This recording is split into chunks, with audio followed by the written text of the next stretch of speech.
Sushi.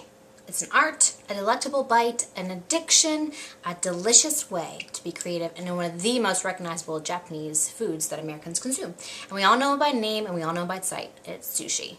We are all familiar with it, but however, not everyone is familiar with the complexities of sushi and the fact that there are rules to eating this food.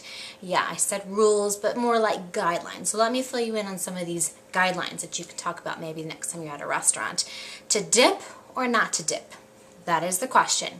If you're anything like me, you like to dip your sushi into soy sauce. There's nothing wrong with that. However, if you're going to douse your entire sushi in soy sauce, it's kind of insulting to the chef. Remember, he spends hours making the rice and flavoring it to his particular taste. So if you go and you douse the whole thing in soy sauce, well, you're kind of insulting him.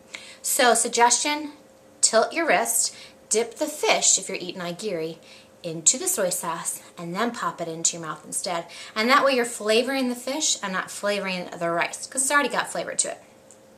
Second thing, ginger is not a side dish. It's a palate cleanser. Okay, so they put it there for a reason. If you're anything like my husband and you pop the whole thing in your mouth and you just keep eating it, that's not what you're supposed to do.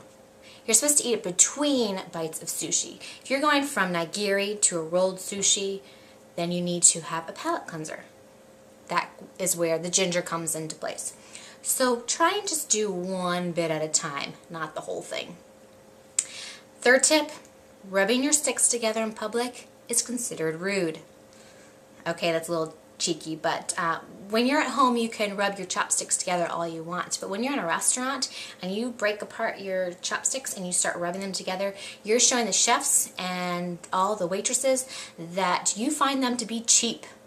Yeah, I know that chopsticks can splinter, but rubbing them together to demonstrate that for everyone to see is considered rude. So not the most polite thing that